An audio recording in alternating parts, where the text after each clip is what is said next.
still live together? We do now. Kind of. When we were in Nottingham, we all lived in the same house for a year, and now we live in the same building. We were just split up in two, so we live in the same flat, and then the other two guys live in a flat downstairs, direct downstairs, so you can almost shout at the window and say, look down and say hi. But we're in the same apartment block, which is cool. Yeah. Was there a period when you were all kind of in the same apartment? Well, last year we lived in the same. When we were a student, last year we were still at uni, and we all lived in the same house, like student house, in a really rough area of Nottingham, in a really bad house. It's shocking. And we're kind of paying the same amount of money now for a much nicer place to live. So we're happy about that. Yeah, we were all four of us were living together for last year when we were in Nottingham. How did all living in the one place kind of change the dynamic of the band and your relationship to it? It definitely made it easier to be a band. Obviously the pandemic didn't help, but it allowed us all to write together, to like get to know each other, like in terms of what's annoying about each other. When we're on tour, we all know like who does what, who's the tidiest. But yeah, it definitely helped the dynamic in the sense that we all got involved in the writing more. Yeah, it was really conducive to well, the EP we're writing now, most of it was written in that house. So yeah, it's been really good. What do you think is the biggest step forward that you've taken in the last year as a band? No one's ever asked that. That's a good question. I think it's probably sort of releasing music and being more. I think now our kind of standards for what we put out are a bit different now to what they were a year ago, and that's for like a variety of reasons. Before, it was like five of us would say, "Oh, let's record this song. Sounds good. Let's put it out next week." Yeah. Let's not spend money on it. Let's just do it. Yeah. And now it's more sort of, we had no manager, we had no label, nothing. So yeah, kind of, your ears are very different. You're kind of like, this sounds great. Where in a year's time, you look back at older stuff and you're like, no, it doesn't sound so good. So I think that's probably the main thing. It's like our kind of threshold for what we like has gone up a bit. I think working with producers like Rich as well, who I've got a track record of doing really good shit. Like it elevates what like an idea into like an actual song. Where before all the pandemic and stuff like that, we didn't have a producer. We went into a studio with an engineer who took down basically verbatim what we had as an idea, and then that was it. But now we have an idea and we work with him to like make the idea better, which is really nice. And then the final product is sometimes completely different to what we went in with, but that's fine because we're all happy with it. So yeah, I think as Will said, like the stuff we release now is completely different, and the way we approach it is really different, and the way we record is really different, which is nice. Which took more time and thought into it. That process that you used to work in, where you would record a song and then within 5 days it would be out, like what you were saying there, a couple of years back or whatever, or last year.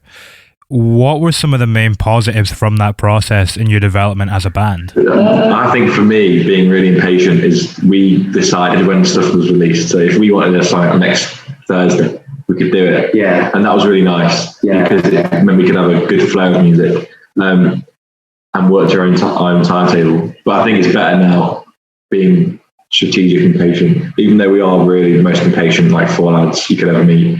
Like we started recording this EP almost a year ago. November, I think, or October. So it's been a year, but yeah, it's been good. Yeah, no, it's definitely like, I think working like the old way was good because it just meant we could release a lot of music, even if now we think perhaps, it was maybe a bit rushed. It at least gave us a chance to for people to listen to a lot of music and kind of judge it straight away. They had songs they could listen to. Yeah. They might not have been the best, but this kind of unknown band that they hadn't really heard before, they could look at a few songs. Definitely. And I think when we had money in the day, we used to, as soon as we had money, we just used to record, which was nice. That was cool. That's what, which was always fun. Yeah. But it's completely different now, which I think is better. Obviously, it's better now. Mm-hmm. But yeah, it was fun, like having our own timetable and doing what we wanted to do. But that's life. You have to change your style sometimes. Mm-hmm. You know, you're saying that you started working on the EP last November. In that time span, how has your idea of what this EP needs to be for the band developed and changed? It's changed, especially in the last few months. There's 2 songs going to be on it, which are old songs, which we didn't expect to be on it. So yeah, we had a broad idea of what it wanted to be. Obviously, like with Coming of Age is like the main track. But kind of like Street Fight kind of came from that, Minimum Wage in a sense. But yeah, no, it's definitely changed. Like if you asked me last year what would be on the EP, I don't think 2 of the songs which are going to be on it would have been on it. But yeah, no, it's definitely changed, and people's opinions of stuff changed, and how we work with people like Rich has helped it like change what's on it. So we've got more songs than we need for it, which is nice. So we can always save songs for like EP2 and 3 and stuff. Yeah, no, I think like certain songs have been added to it to make it kind of a slightly longer EP. So it feels like an EP. There was almost a point where it was going to be, the EP was going to kind of look like just a collection of a few singles, and that would be it. Correct. And then since they've us and the label sort of said, oh, let's add a few more songs to this. So it feels like a proper EP now, 6 tracks, which is cool. Because then it feels like worth the wait. Because we started saying to fans we were recording an EP before COVID. This was before we got signed or anything. Yeah, we recorded some, and the only track that got used was Coming of Age. That was going to be, and that's it. So 2 out of 4 songs only got used.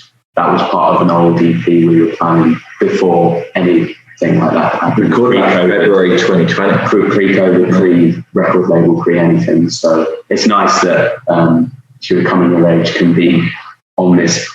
You know, we can save that for this EP, which is going to have newer songs on it, and it's like older ones as well, and old songs, like elevated older ones, which is nice because we play the old ones on the sets now, but it was a shame that we took them down, but we get one. So it's nice to bring them back in a kind of different way. Yeah, which would be fun. Yeah. I think like what you're saying as well, you know, the idea of the EP becoming a bigger piece of work, once you do that, you start to see these themes emerge and kind of link the songs together. In turn, how does that impact the development of the songs themselves? How have the songs that are on the EP changed as a result of broadening it out? I think there's less like kind of pressure on an individual song. If you have a bigger EP, then there's kind of less pressure on each song kind of being sort of the one everyone sort of pays attention to. Obviously you have like lead tracks and kind of more EP tracks. It's I don't know really. I think having a bigger piece of work, and as you said, like inspiration from other songs and stuff on the EP, like there is like we're still in the process of developing like the blonde sound.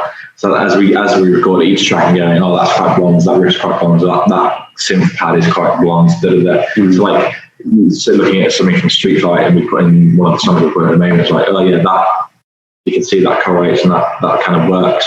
See, I think the more you record and the bigger a piece of work is, the more you're not influenced by your own work, because I don't think that is a thing, but the more you're like inspired, we try this sound, this way of doing things. So definitely, I think they all complement each other in a way that it is like the first like establishment of our sound, like in quotation marks. Because I think we thought that like the older songs which are going to be on this EP wouldn't sit well with the newer stuff, because we thought, oh man, they're so different, written at a different time, first recorded at a different time, and then revisiting the old songs now and listening to the new versions now, it's kind of like it does fit now, whereas before I think we were a bit apprehensive, like how is new ones and old ones going to like sit in an EP, and not so sure about that. And then now I'm kind of confident that there are little bits. It's very hard to articulate without hearing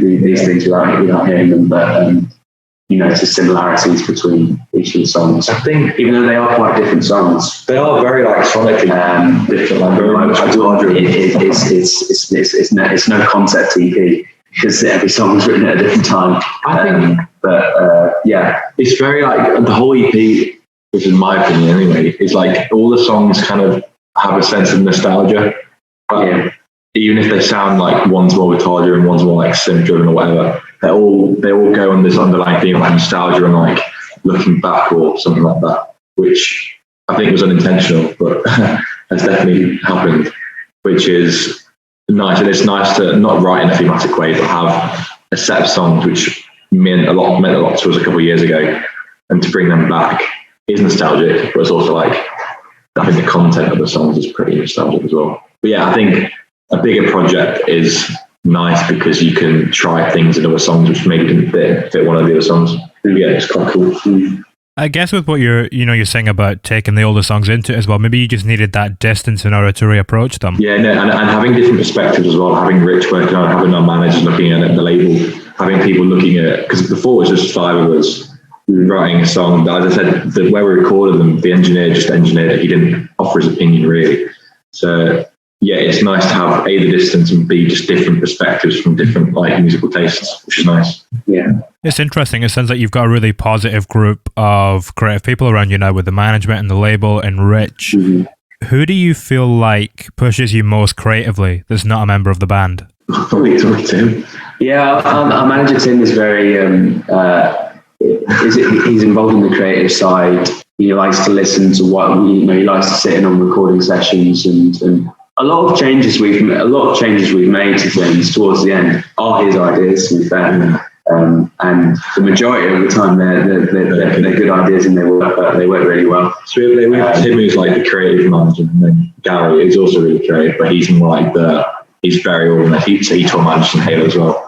So logistics, he's really good at that. One of the things in the last year that seems like it's become quite an integral part of the band's kind of narrative and story is what happened with TikTok last year and the single and the way that it shut off on that platform. It's quite interesting to think about that in the context of what we've been speaking about with, finding your sound on this new EP. What element of your personality do you feel comes across really strongly in your TikTok and your social media? And what element of your personality do you feel comes across really strongly in the music in the new EP? I think our social media and TikTok, it shows how weird we are. And how our sense of humour is probably unique. It's a really good, I was going to say just shit. But yeah, nobody really likes our sense of humour, apart from ourselves. So yeah, that's what comes across in our TikToks, especially. But yeah, you probably understand music one better than me. It's difficult to think about what comes through our songs. It's probably just being, I think maybe our age, maybe like kind of like how old we are and what we experience and what we have experienced in the, we're in that sort of come yeah. And when you get to the end of when you get to the latter stages of your life at 22, I think our age and sort of our showing our generation, like where we kind of comes through in our music, like lyrically and what kind of music we like and sonic, like what kind of music we like listening to comes across probably. Nothing too much about, I don't think there's not individual. Yeah, the individual personalities probably doesn't come up really in our. They're all quite weird. It's more about I think for our music, it's more about drawing upon experiences rather than I'm feeling grumpy today, or I'm in a shit mood today, kind of thing. It's more I've experienced this. Yeah, I think we take the music a lot more seriously than the TikTok videos because I think we're better at the music than we are. We're not TikTok content. People at our label say it's quite hard to kind of break through on TikTok and make sort of viral TikTok videos. And it's like, how about you try this, try that? And it's like, we're actually quite shit at making TikToks and the ones we think are hilarious, no one likes. We think we're the funniest people in the world. The ones you put time in and edit really well, no one cares about. And you do something stupid. I did something like that, I was crying because I couldn't get a shot, and that did really well. Yeah, something it's ridiculous. Just a 10-second video. It's stupid. Gets loads of views, but it's kind of baffling. We don't really do it much anymore because we realise we're actually quite bad at it. So yeah, we're not going to venture off into I'm not being TikTok influencers anytime soon because we're bad. That idea that you've touched upon there was quite interesting, that when you kind of don't put too much time into something and you don't think about it, that's the thing that shoots off.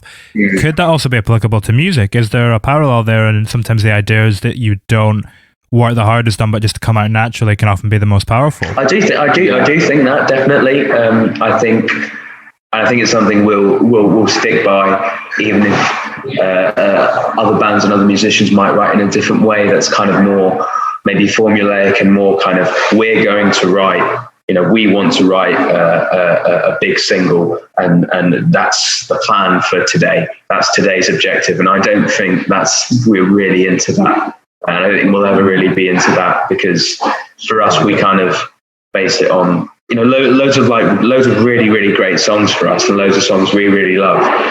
If you watch how they were written and stuff, they're kind of happy accidents, and not much thought has been not that much thought has been put into, shall this chorus be exactly, how long before the singing comes in? Yeah. How long before we get to this chorus? It's all happy accidents, really.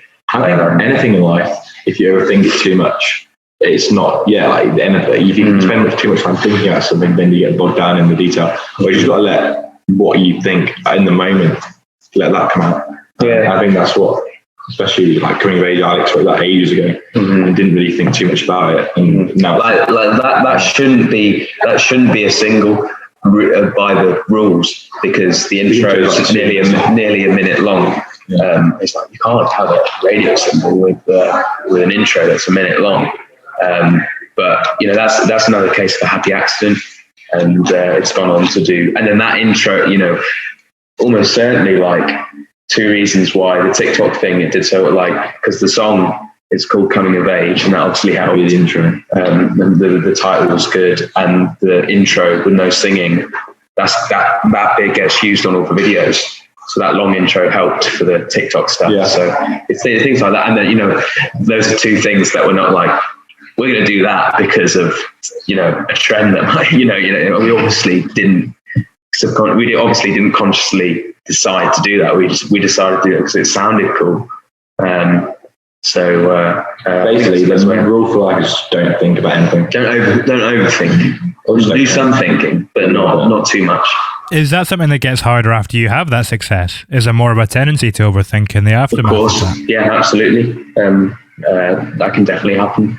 We've all done that, sort of like writing stuff and going through like a recording process, or even a video, or any kind of band related thing. There's always a danger of overthinking. I think as soon as you get more people involved in it, then it makes you question your thinking, your thought process. So that's a good thing. It is good. Yeah, but you're like inspired to think about things in a different way. But I think everything you do as a band, you have to kind of overthink in a way, like image, like songs, like set lists. You have to put like thought into everything, because it's not just the song, it's the image, it's the way you present yourself, it's everything. Which is nice, but it's also really alien for us, like having to think about all those things, the whole thing as a band, not just a few songs. At what point when you're in Blondes do you feel most free from that, and most free from that tendency to overthink and overanalyze? When we're out drinking, definitely. Then there's no worry. There's no overthinking. Probably when we're gigging. Yeah. When we gig, it's just like, we know the songs, just enjoy it. Obviously, you do all the rehearsals before the gigs. Go to the gigs, have a good time, have a couple of beers, like just enjoy it. I think that's when you're most, I find personally, is when that probably plays better, because I'm not thinking about, am I hitting this note with the best clarity? Just have a good time. But there's obviously times when, like in rehearsals, where you need to think about, the set list, the structure, what part of the song we're going to do like this. But I think gigging for all of us is probably when it's a very freeing, most free, especially now we've done a few since lockdown, that we're comfortable now with kind of the lineup and the set list. It's pretty much the same set list every gig, and it's you can relax. It's more relaxing than I thought. They've quickly become much more relaxing than I thought they would be, which is great. And the more you do, the more confident you get, and the less you do have to think, which is always like, experience is the best thing you can get. And I think gigging for us. We're kind of talking there, or we're skirting on the edges of the the thing that kind of links, I think, a lot of your songs is this effortless edge that obviously comes from that idea of not overthinking.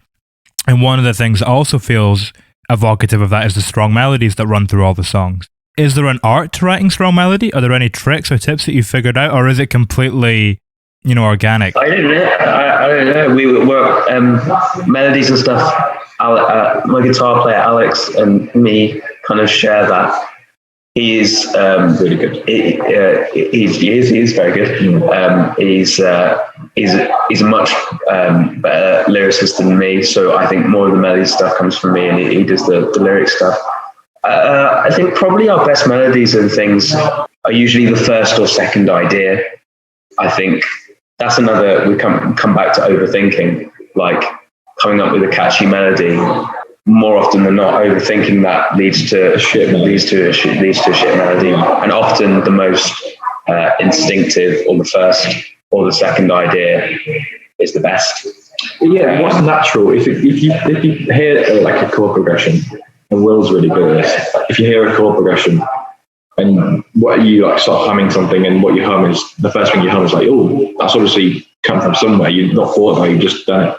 And they're normally the better ones because they're the most raw, the most like, oh, this bit of music inspired me to do this melody. And if you think too much into the melody, you're like, musical theory type stuff, which is important, but what we find are the most evocative and the most like the best melodies, the ones which literally just like come out of that. Just pop into it. Yeah. I mean, kind of discussing that then in the context of something like Supernatural Highlights, where you have, I think it's like a couple chords, but then you build the whole production around it. At what point does the melody fit into that process, and what role do the chords play in dictating where the melody goes? That idea started from me, and that was a 2-chord song for a long time. That was a 2-chord song for a long time. The melody, the first 5 seconds of that melody is kind of a version of a moment in Islands in the Stream, the Dolly Parton song. Literally not the chorus, just the tender love is but that polka dots, and is that's where that bit came from.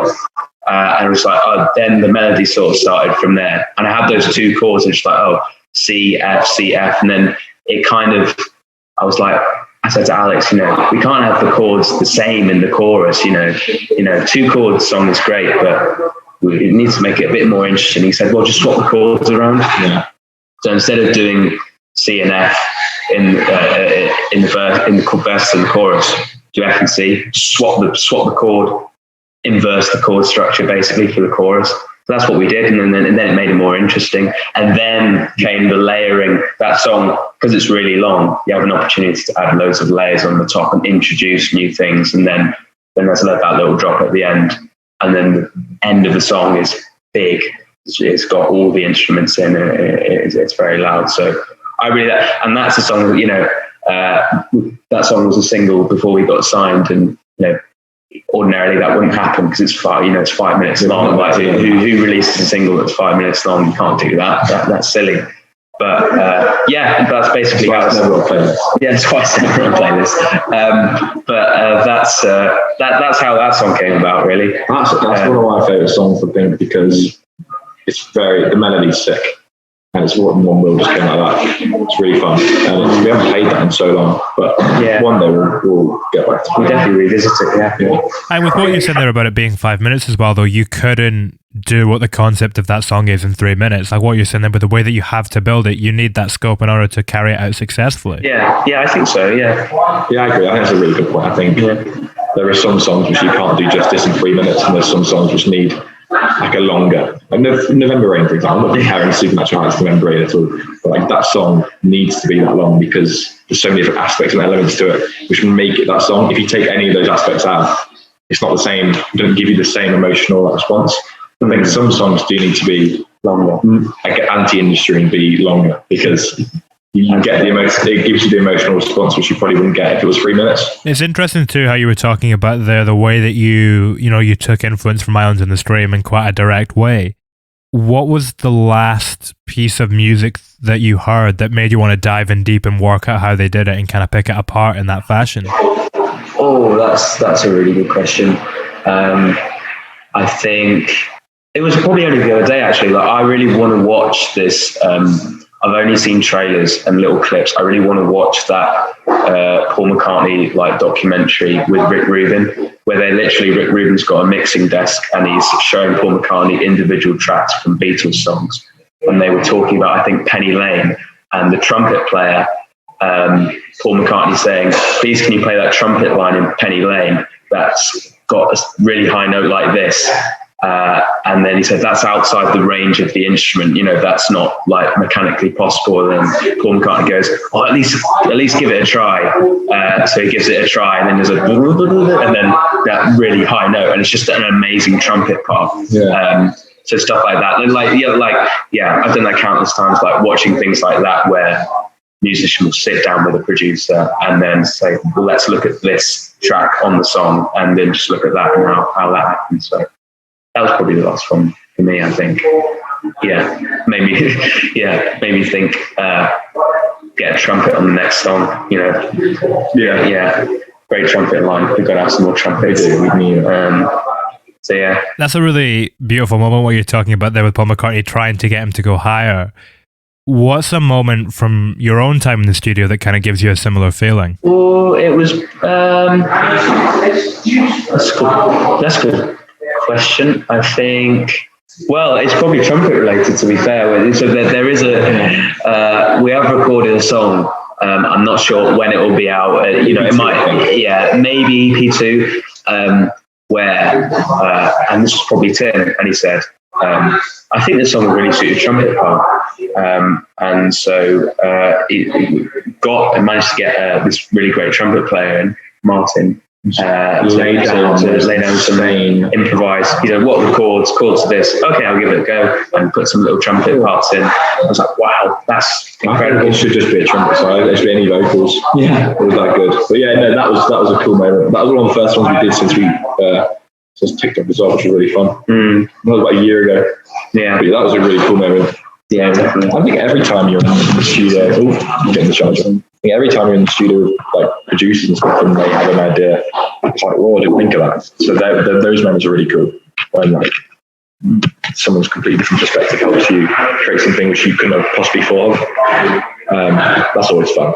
We've kind of touched upon something like Supernatural Highlights and the way that starts off on 2 chords, and it's very simplistic. And then we're also talking about like trumpets here and the way that you can kind of layer it up.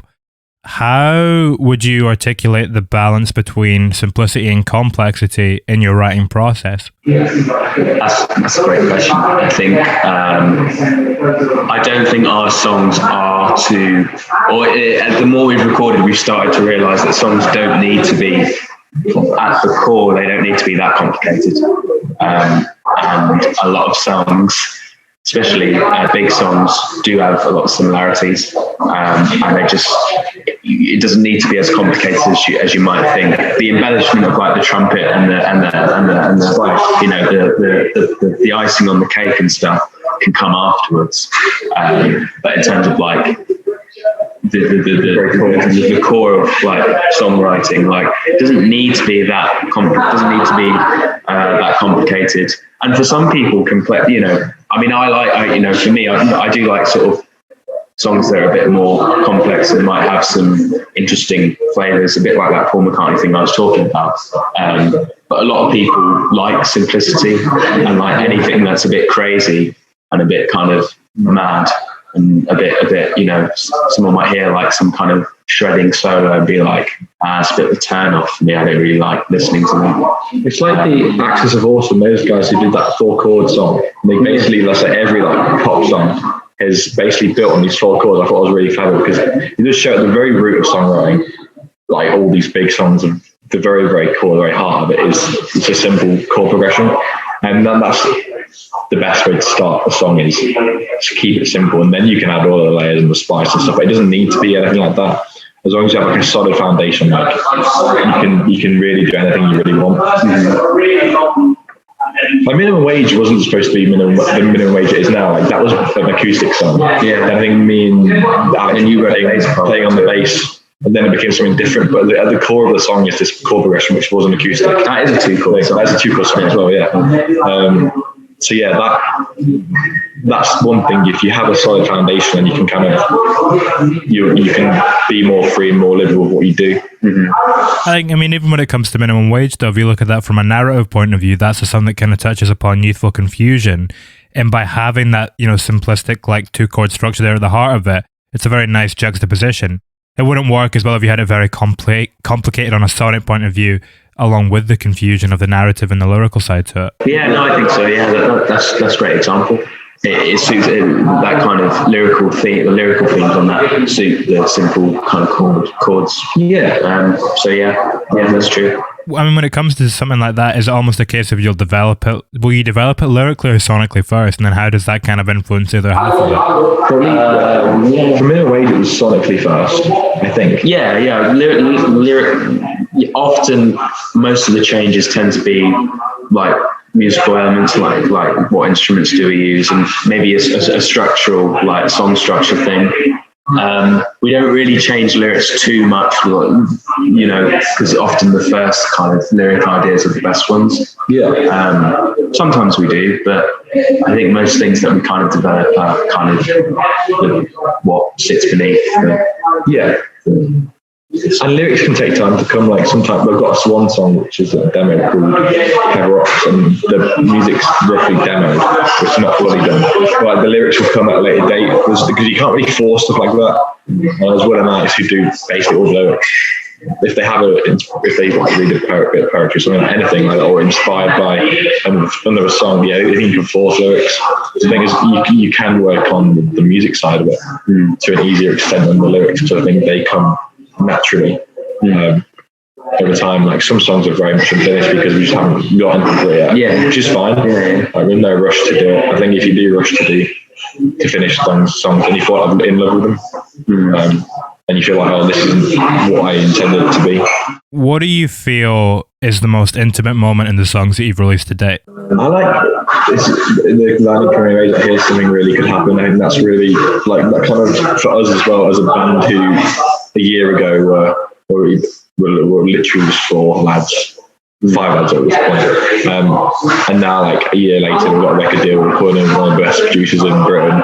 Like something really good and has kind of happened, and that's kind of a lot of bands who were like us a year ago, who like want to make a living out of music hopefully, and they just give it a go. Like there's nothing to stop you from doing that. Just do what you want to do what you enjoy. Don't release music just for the numbers, release music because you enjoy doing it. And I think that line really encapsulates like our journey so far, and like if you have a dream you can achieve those dreams, and we're really lucky to be doing what we're doing.